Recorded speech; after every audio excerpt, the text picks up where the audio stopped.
بسم اللہ الرحمن الرحیم۔ السلام علیکم۔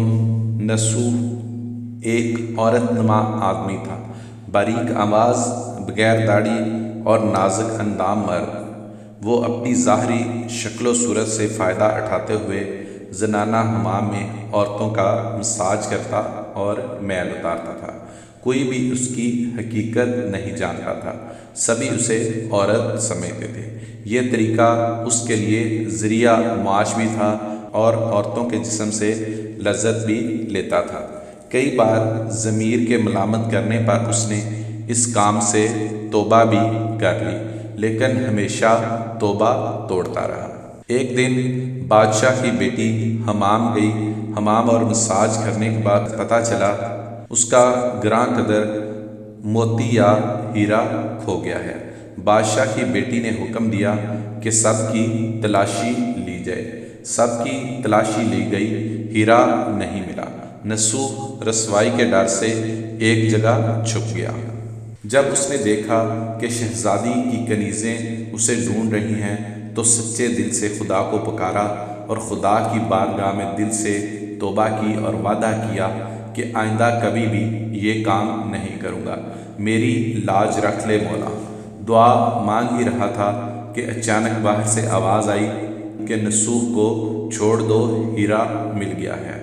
نسوح نم آنکھوں سے شہزادی سے رخصت لے کر گھر آ گیا۔ کہانی ابھی ختم نہیں ہوئی، دراصل شروع اب ہوئی ہے۔ نسوح نے قدرت کا کرشمہ دیکھ لیا تھا اور ہمیشہ ہمیشہ کے لیے اس کام سے توبہ کر لی۔ کئی دنوں سے حمام نہ جانے پر ایک دن شہزادی نے بلاوا بھیجا کہ حمام آ کر میرا مساج کرے، لیکن نسوح نے بہانہ بنایا کہ میرے ہاتھ میں درد ہے، میں مساج نہیں کر سکتا۔ نسوح نے دیکھا کہ اس شہر میں رہنا اس کے لیے مناسب نہیں ہے۔ سبھی عورتیں اس کو چاہتی ہیں اور اس کے ہاتھ سے مساج لینا پسند کرتی ہیں۔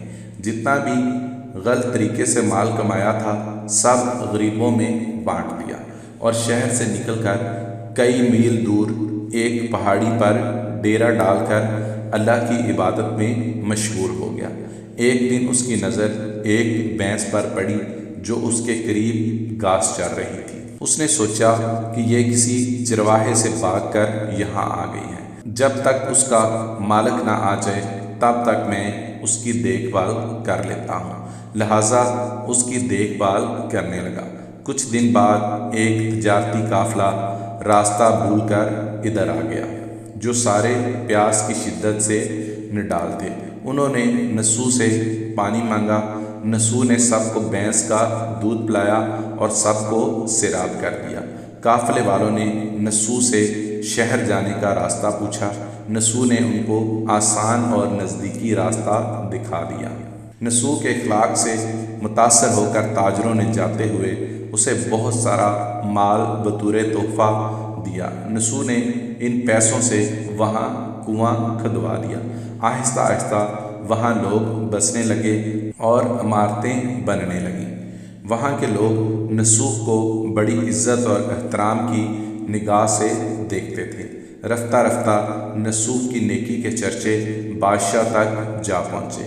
بادشاہ کے دل میں نسوح سے ملنے کا اشتیاق پیدا ہوا۔ اس نے نسوح کو پیغام بھیجا کہ بادشاہ آپ سے ملنا چاہتے ہیں، مہربانی کر کے دربار تشریف لے آئیں۔ جب نسوح کو بادشاہ کا پیغام ملا اس نے ملنے سے انکار کر دیا اور معذرت چاہی کہ مجھے بہت سارے کام ہیں، میں نہیں آ سکتا۔ بادشاہ کو بہت تعجب ہوا، مگر اس کی بے نیازی کو دیکھ کر ملنے کی طلب اور بڑھ گئی۔ بادشاہ نے کہا کہ اگر نسوح نہیں آ سکتے تو ہم خود اس کے پاس جائیں گے۔ جب بادشاہ نسوح کے علاقے میں داخل ہوا، خدا کی طرف سے ملک الموت کو حکم ہوا کہ بادشاہ کی روح قبض کر لے۔ چونکہ بادشاہ بطور عقیدت نسوح کو ملنے آ رہا تھا اور رایا بھی نسوح کی خوبیوں کی گرویدہ تھی، اس لیے نسوح کو بادشاہ کے تخت پر بٹھا دیا گیا۔ نسوح نے اپنے ملک میں عدل اور انصاف کا نظام قائم کیا۔ وہی شہزادی جسے عورت کا بیس بدل کر ہاتھ لگاتے ہوئے بھی ڈرتا تھا۔ اس شہزادی نے نسوح سے شادی کر لی۔ ایک دن نسوح دربار میں بیٹھا لوگوں کی داد رسی کر رہا تھا کہ ایک شخص وارد ہوا اور کہنے لگا کہ کچھ سال پہلے میری بھینس گم ہو گئی تھی، بہت ڈھونڈا مگر نہیں ملی، برائے مہربانی میری مدد فرمائیں۔ نسوح نے کہا کہ تمہاری بھینس میرے پاس ہے، آج جو کچھ میرے پاس ہے وہ تمہاری بھینس کی وجہ سے ہے۔ نسوح نے حکم دیا کہ اس کے سارے مال اور دولت کا آدھا حصہ بھینس کے مالک کو دیا جائے۔ وہ شخص خدا کے حکم سے کہنے لگا، اے نسوح، جان لو نہ میں انسان ہوں اور نہ ہی وہ جانور بھینس ہے، بلکہ ہم دو فرشتے ہیں، تمہارے امتحان کے لیے آئے تھے۔ یہ سارا مال اور دولت تمہارے سچے دل سے توبہ کرنے کا نتیجہ ہے، یہ سب کچھ تمہیں مبارک ہو۔ وہ دونوں فرشتے نظروں سے غائب ہو گئے۔ اسی وجہ سے سچے دل سے توبہ کرنے کو توبہ نصوح کہتے ہیں۔ نصوح رزق کمانے کے لیے اللہ کا ناپسندیدہ کام کیا کرتا تھا۔ جب وہ کام اللہ کے خوف کی وجہ سے چھوڑا تو اللہ نے رزق کے اسباب پیدا کیے اور بادشاہت تک عطا کر دی۔ حرام طریقے سے لذت حاصل کرنا چھوڑا تو اللہ نے نکاح میں شہزادی دے دی۔ اللہ تعالی ہم سب کو توبہ کرنے اور تا دم مرگ اس توبہ پر قائم رہنے کی توفیق فرمائے، آمین۔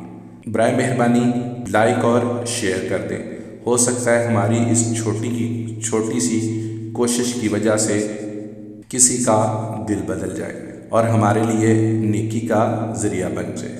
دعا میں یاد رکھے گا۔ اللہ حافظ۔